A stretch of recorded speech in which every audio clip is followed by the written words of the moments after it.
Welcome to The Jump. I'm George Sedano in for Rachel Nichols today. I'm joined in studio by our senior writer, Ramona Shelburne. And remotely, we've got 2008 NBA champ, Mr. Carry On, Kendrick Perkins. Of course, you heard KD, by the way, off the top of the show. So let's stick with Team USA right here. The journey to a gold medal begins this weekend in a game against France on Sunday. Team USA rebounded after losing the first two exhibition games back in Vegas. So they seem to have put that behind them. Also, the team's bonding has been fun. KD messing with Bam on Twitter earlier this week, and now, ahead of the Olympics, the entire American contingent, not just the basketball team, sang KD happy birthday today. Take a listen.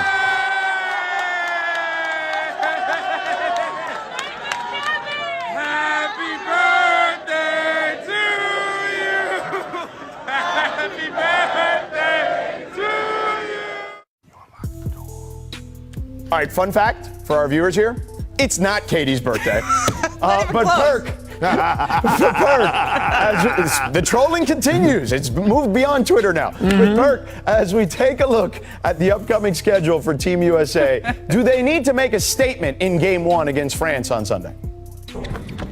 Well, George, do they need to make a statement? I'm willing to put everything on the line and say that they will make a statement. I was one of the guys that was a little concerned about what I saw in Vegas until I realized that those guys didn't care about those scrimmages. They were ready to get to the real action, and the real action is where they at right now. So them going up against France, the first game, I feel like the USA team is going to come out on a mission. We heard Greg Popovich talking about it. He's been waiting on it. They've been on his hit list. KD is going to be KD. Dame Dizzle is going to be Dame Dizzle. I see them making a huge statement win. You know what's amazing, though, George? I want a camera on Devin Booker, Drew Holiday, and Chris Middleton. They're going to arrive. They're flying there now. I think the word is they're going to try to play on Sunday or be available. That flight must have just been is going to be amazing. But the stories to tell. Look, they're going to be ready. I think they've had enough scrimmages here, and I think their first three games, France is going to be the hardest of those first three games, and sometimes that's good. Like, you need to respect your opponent. I actually think if they come out against Iran or the Czech Republic, they wouldn't necessarily have the same kind of respect that they would do for France, because France has some good players on. There's some NBA players on that team that I think that they need to pay attention to, and that will get their attention. So that's probably good. I always think, Perk, if you show up and you don't feel like you're going to be challenged, that's when you mail it in. That's when you play in a scrimmage. But France is going to get your attention. Right. Number 7 in the world right now, FIBA rankings. Obviously, you look at this team, and they're getting the reinforcements, as you mentioned, Momo. And Perk, as you mentioned, Pop has had this one circled for 2 years. That was a quote that came out here recently. So, but Perk, I'll ask you first. This team has had some issues, with size, right? Like, they're going to probably have to gang rebound, right? In the sense of, the guards are going to have to do a better job of crashing the boards and things like that. So how do they solve some of their issues defensively and from a playmaking perspective? Well, when you look at it, I love the adjustment that he made by playing Draymond Green, starting him in that lineup, and challenging Jason Tatum and Kevin Durant. We all know this is the thing, right? Pop, Steve Kerr, they know that Draymond Green and Kevin Durant know how to play alongside each other for us on the defensive side of things. We watched those two guys anchor the defense in Golden State. Yep. When you challenge Kevin Durant to be better defensively, he always steps up to the challenge. We always talk about KD and how awesome of an offensive player he is and how he's a walking bucket, but what we don't give Kevin Durant enough credit for is his ability to lock in on the defensive end, especially when it matters the most.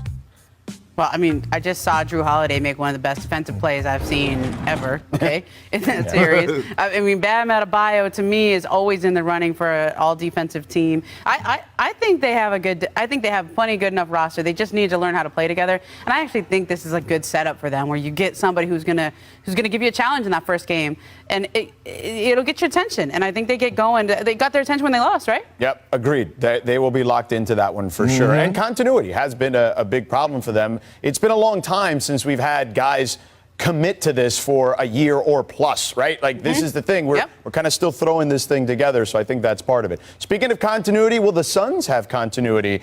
next season. Chris Paul has a $44 million decision to make in the next couple of weeks. He has a player option that guarantees him that amount for next season, or he can opt out and seek a multi-year deal for more money overall.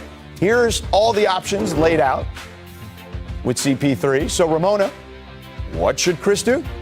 I think that he will decline that player option and do an extension with Phoenix. Now, that's what he should do. I think that's what he will do. But if you decline the option and you become a free agent, there is always a little bit of doubt about what you can do. Okay, but I think his leverage is never going to be higher than when he led the team to the finals. I know they didn't win; everybody's disappointed, but he was the missing piece for them, and I think they love him. He loves them.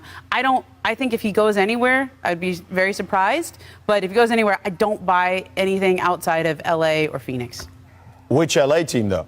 Which LA team? Are you saying that it could be the Lakers or the Clippers? I'm just saying, there's two, so, is there one more than the other, maybe? Yeah, and look, never say no. I know we had a whole documentary about the leaving of Clippers, but... All right. Perk, what do you think? Well, I think if he was to leave Phoenix, he would go to the Lakers. But I'm with Ramona, George. I don't think he's going anywhere. And one thing I always say, and I get it, right? We as media, we put pressure on a lot of guys to win championships. But we have to remember, at the end of the day, this is their job. So I always encourage players to get your money, get your lettuce, get the most dollars that you possibly can before this run is over with, right? And we know that Chris Paul wants to win. He is a winner, but he wants to get a championship. But I cannot be mad at a man for passing up a chance to make, 44, or whether he signed the extension for $100 million. Like, I can't be mad at a guy, especially at the age of 36 on his way out. Championships come second because this is his workplace, and he got to maximize on the dollars. We just saw LeBron James, first player ever in sports history to reach $1 billion while playing the game of basketball. Yep, first team sport player to reach $1 billion. Now, Chris Paul's situation is a little interesting, though, because he's also the president of the Players Association, right? So I don't think he should set or would set a precedent of taking a discount, right, to go somewhere else. So I do think, to Perk's point, you do have to capitalize financially. To your point, Ramona, he's in a situation where he's never going to have better leverage leading a team to the finals.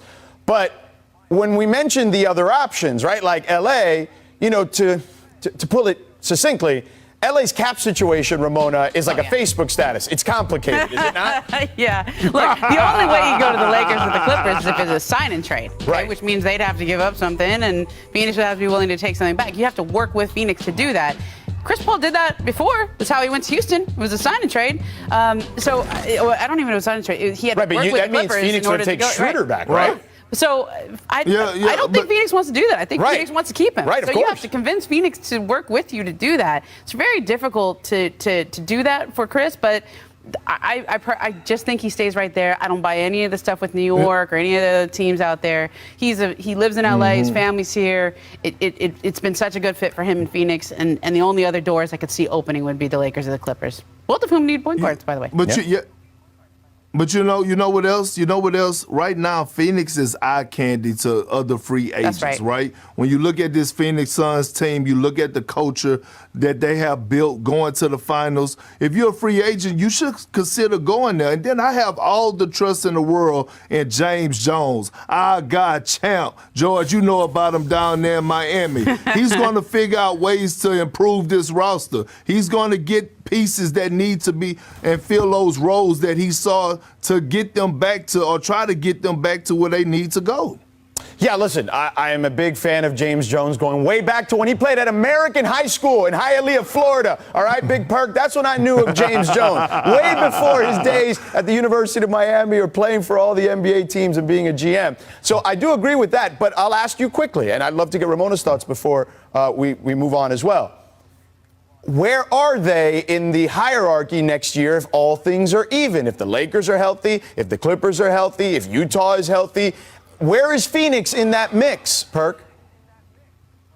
Well, they're top 5. 1, because I feel like Kawhi Leonard is not coming back this season. 2 is because I do not trust the Utah Jazz, and they have given us every reason not to trust them. So when you look at the teams in the West is wide open again. It's wide open again. Now, if LeBron James and Anthony Davis come back healthy, which I think they are, they're going to be my favorites coming out of the Western Conference, is the Los Angeles Lakers.